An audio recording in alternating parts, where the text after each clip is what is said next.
California Governor Jerry Brown continues his call for a fatter rainy day fund and revises his budget to reflect lagging tax revenue. What lawmakers have to say and what they'd like to change, coming up. Mourners lined the streets in Coronado today to pay their respects and say goodbye to the Navy SEAL killed last week in Iraq. And a city abuzz with a new program to help the struggling bee population. KPBS Evening Edition starts right now.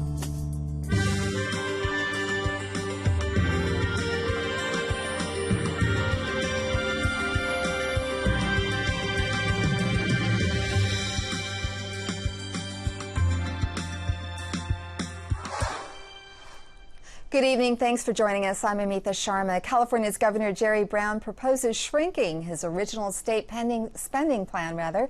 He unveiled a $169 billion budget plan today, down slightly from his January proposal. Brown also continued his push to put an extra $2 billion into California's rainy day fund to protect social services from cuts if the state faces another recession. They say our reserves aren't big enough. And it's very simple. When we start cutting, they're all the favorite programs that we can cut, we cut. So all this does is minimize it. What you don't spend today, you're minimizing the pain later. And I think it makes sense. The governor included some spending increases for development disability services and higher payments to Medi-Cal providers. By law, about half the state's spending goes to K through 12 education and higher education. Some California lawmakers aren't thrilled with the governor's new budget plan. Officials praise him for taking a cautious approach to spending with allocating more money for the rainy day fund, but they also want a bigger focus on infrastructure, health care, and education in California. We need to do more for our streets and our roads and our highways. And we need to redirect the money that we have been giving, the taxpayers have been giving for our streets and roads and highways, and making sure it goes into streets and roads and highways and not other things, as has been the case for many years. You know, this is a governor that's putting more than what is required or scheduled into reserves and those items. And those are important, but they also need to be weighed against the real need that's out there, and ways that we can make our health system work for everybody. Some critics also question the governor's continued support for spending on the high-speed rail project when he says the state is on the verge of an economic downturn. Family, friends, colleagues, and the public said their goodbyes today to Charles Keating, a San Diego-based Navy SEAL killed in Iraq last week in a battle with Islamic State forces. It's an outpouring of just sheer love. There was just a call to arms for today, and I think it's very important to come out and pay tribute. So you're out here to represent and pay tribute to Charlie? Yeah. Well, that's awesome. I'm here to pay respect to my brothers, my Navy brothers. Charlie was a Navy SEAL, and he paid the ultimate price for our country. It's very important to honor this hero. I see so many of them here from past wars, and you're supporting them too. This is a way of saying thank you. Which seems so trite. Took the day off of work, and I just said, man, I got to come out. And even though I didn't know Keating really well, he's somebody I really want to pay tribute to. That's what us Navy guys do. We're like a brotherhood. We take care of all our brothers. It's good to let the kids know what the military is all about and what we do to keep our country free. I mean, we've had so many people come here, all these bikes, probably close to 100 bikes today. Yeah, you don't have to be a military personnel or a veteran to ride with us. Because you guys come out for everybody. It doesn't matter if it's a private. So we appreciate you guys. Thanks for your service.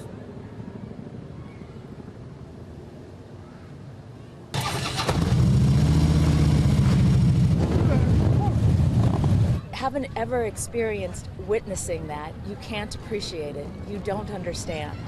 And seeing that, seeing the grandeur of it, seeing all those people make those sacrifices, just for me, just for you. Police raided a Pacific Beach pot shop this week as part of the city's new efforts to crack down on illegal dispensaries. San Diego has closed hundreds of illegal pot shops by issuing civil code citations. Now the city attorney is pursuing criminal charges for shops that defy citations. For 19 months, the Pacific Beach shop ignored a court order to shut down. Only about a dozen shops in San Diego are permitted to sell. Police Chief Shelley Zimmerman says illegal businesses harm the community. Our investigations have shown these illegal dispensaries are magnets for illegal weapons, illegal drugs, and employees in violation of their parole, among many other violations. The city will continue arresting and charging people associated with illegal pot shops. Police say that could include some customers.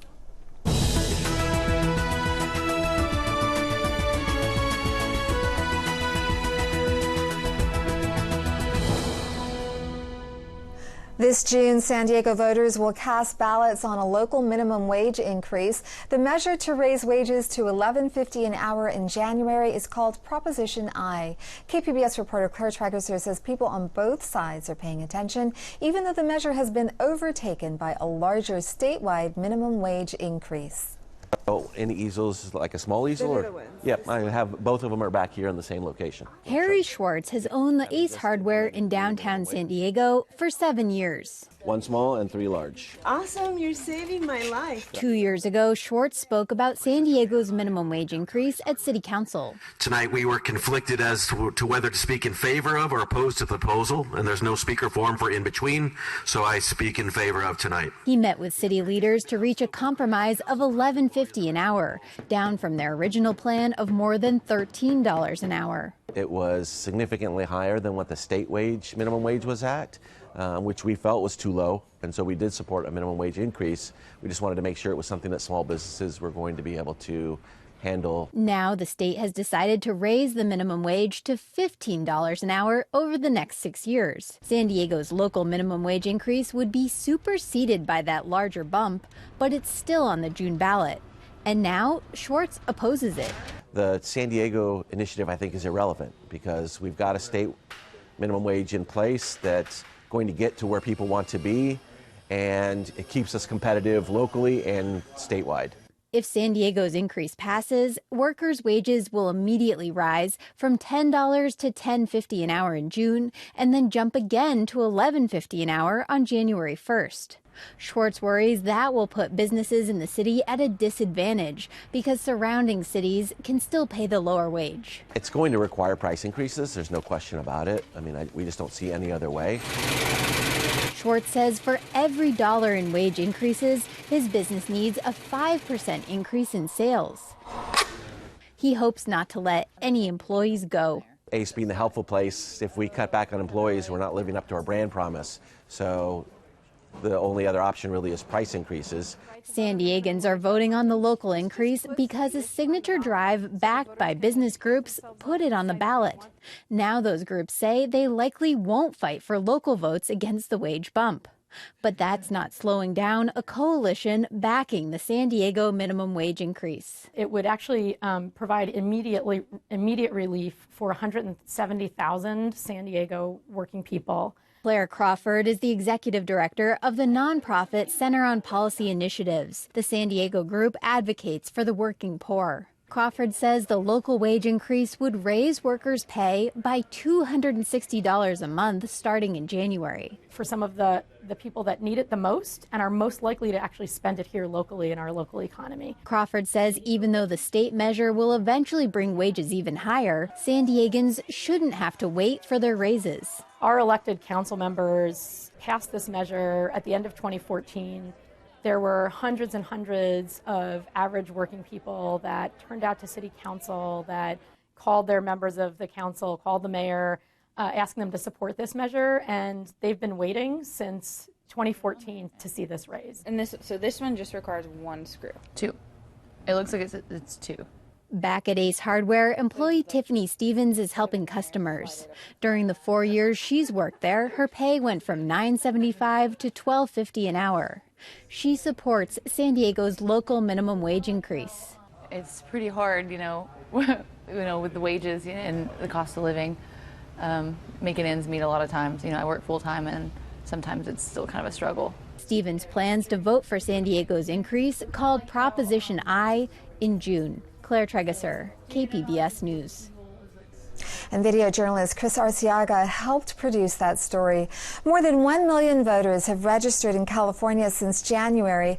Numbers released today by the California Secretary of State show the number of Democrats has increased, while Republicans have lost ground in the state. Analysts cite the rise of apparent Republican presidential nominee Donald Trump as the reason for the big jump. Voters want a chance to vote both for and against him in the June 7th primary. The number of Democrats in the state is up to about 7.5 million. There are nearly 5 million Republicans and about 4 million no-party preference. A surge in voter registration is expected in a presidential year, but this year's increase of 1 million voters is much higher than in 2012. For that election year, the voter rolls increased by about 230,000. It's commencement season for colleges and universities around San Diego County. Nearly 10,000 San Diego State students suited up in gowns and collected their diplomas today. Ceremonies will continue throughout the weekend. SDSU says the class of 2016 will collectively earn 7,662 bachelor's degrees, 2,189 master's degrees, and 171 doctorates. Miramar College students graduate today too, and Mesa College tomorrow. The Obama administration is launching a big effort to map the tiny microbes that live on us and in our world. KPBS science reporter David Wagner tells us how San Diego scientists are getting involved. With $121 million in new federal funding, the National Microbiome Initiative aims to study the collections of microorganisms living in our bodies and throughout the environment. The goal with this initiative is to understand how these microbes could be harnessed to improve health, agriculture, and industrial processes. UC San Diego's Rob Knight attended a launch event at the White House today. He says rapid advancements have made it easier to sequence microbiomes, but now scientists have to make sense of all that data. We have to be prepared for this era of ubiquitous sequencing where the idea that doing the sequencing is going to be as routine as the idea of taking a photo with your phone. As part of this initiative, UC San Diego is putting $12 million towards its Center for Microbiome Innovation. David Wagner, KPBS News. Earlier this week, 6 community clinics received federal grants totaling more than $5.6 million. They are located in San Diego, Riverside, and Imperial counties and are members of the nonprofit Health Center Partners. With the funding boost, the clinics plan to offer care to more people, and a number of the clinics will be getting a makeover. For example, our member San Ysidro Health Center plans to renovate their maternal and child health site and add a new pediatric suite. They believe that'll help them overall see about 7,000 new patients because they're adding 14 new exam rooms. Collectively, the 6 clinics treated more than 349,000 people in 2014. Video games, surf shops, utility bills, more questionable expenses by Congressman Duncan Hunter. Frontrunner Kamala Harris weathered verbal attacks during the KPBS debate this week. And ratepayers may get relief from the big San Onofre bill after all. Join us for the roundtable tonight at 8:30 here on KPBS. Competing hotels in San Francisco are coming together in an effort to increase the bee population. AP reporter Haven Daly has more. High above the busy streets of San Francisco, something new is buzzing. Several of the city's top hotels have built hives on their rooftops to help the city's bee population devastated by disease and habitat loss. Who would have thought a year ago that competing hotels in San Francisco would be putting their resources together and going through the effort of putting beehives on their roofs? Organizers say the hotels were a natural place to put the skyline hives, the rooftop space high away from guests and pedestrians below. You might think bees would have trouble finding flowers to pollinate in an urban area, but beekeepers say it's not a problem. We have plenty of trees and shrubs, so that's never an issue. The worker bees will locate a source, and they actually come back to the hives and will tell them what's up. The first hotel in the city to build beehives just added a new feature. Fairmont San Francisco has created a natural habitat for wild bees, which live in logs and vegetation rather than hives. They're actually 3 times more effective pollinators than any other pollinators out there. So these bees are very important to the pollination process and every bite of food that we eat. Speaking of bites, the hotels are using the thousands of pounds of honey they're collecting to create honey-inspired cuisine in their restaurants, as well as honey beer and honey-infused cocktails. What started out as housing a few 100,000 bees on hotel roofs last year has already grown to a few million this year, trying to help the local bee population reach maximum occupancy. Haven Daily, Associated Press, San Francisco. It's starting to feel like summer in San Diego with sunny skies and warm temperatures. The dry weather will continue through the weekend. Steph Davis has the forecast.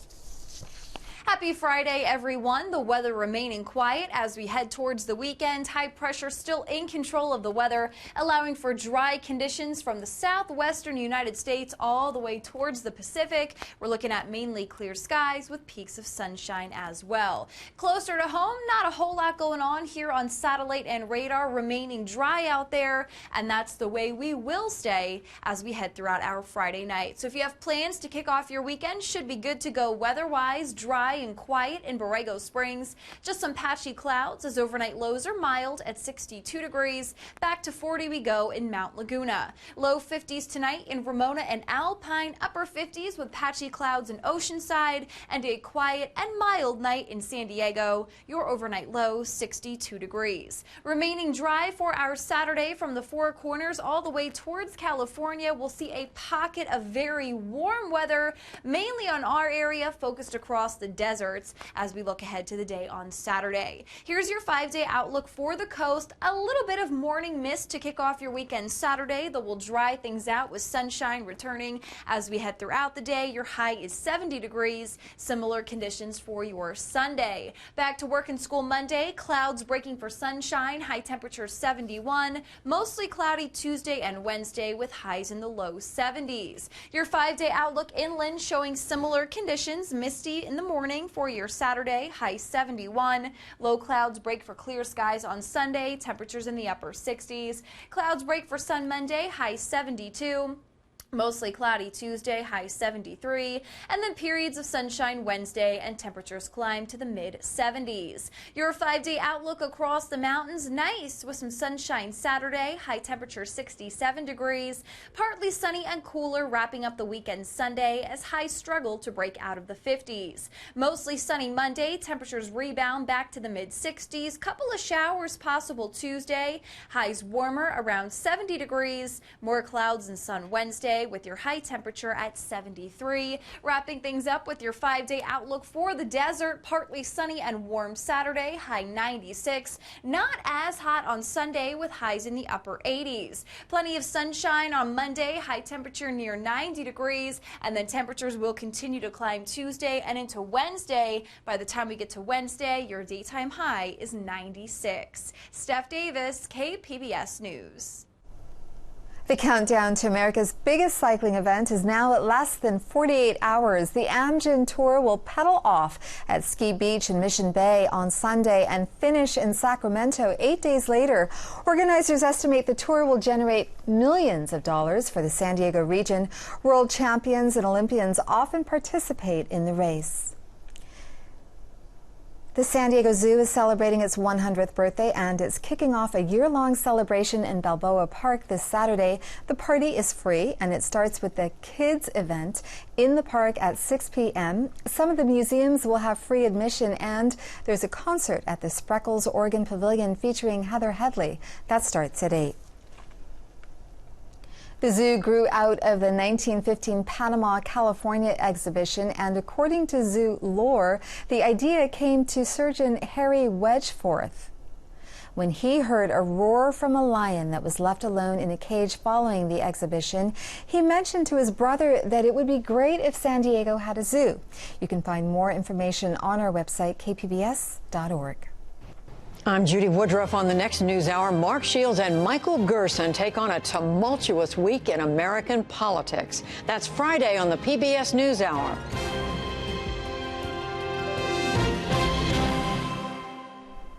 Have you ever wondered how many years it will take for the cutting-edge technology devices of today to look quaint and old-fashioned? Well, for more than 30 years, Steve Ehrenberg has collected early scientific and medical objects and instruments. His store and museum in Peekskill, New York is packed with Victorian-era medical masks, surreal anatomical models, and long-forgotten devices. Here's a look. A lot of these objects have character. You can sense it. They have an aura about them. I mean, there's nothing sinister in this collection, and people look and they say, "Oh, what is that? Is that S&M or is that a torture device?" No, they're medical devices or they're life-saving devices. I mean, you have to think of someone wearing a smoke mask to go into a smoky building. They really had to be a hero to wear that stuff. And then you have some other things, and it could be a brace or a prosthetic device. And there is a sad story behind it. My name is Steve Ehrenberg, and I'm a collector, but now I'm a dealer. My son and I, we collect and buy anything from a prosthetic hand to an airplane engine. Scientific electronic equipment, medical head devices. It's early technology. And the collection has been going for over 30 years. I can't even count how many things we have. One of my favorite things to collect are early anatomical models. They're really art. Early on, they started with cadavers, and then came wax, and wax was unstable also. And Dr. Azu did them in paper mache. Every piece is hand-painted and labeled, and maybe there's 400 pieces in this life-size horse. It's the kind of model I wouldn't want to take apart unless I had gone through 4 years of veterinary school. This is one of my favorite pieces, and it's French. There are different keys that connect to pulleys and to strings, and it shows how the different muscles of the eye works. When I was in school, I failed science. I was an artist. I was not geared to be a doctor or a scientist. So I found the aesthetics of some of this equipment to be more interesting than its use. You see design trends. You go back to Victorian times, and they used wood. They'd use mahogany. It'd be polished. It would have brass corners on it, and edges and details and knobs. And then you find aluminum, and you find pressed steel, and the shapes become more organic or more free-flowing.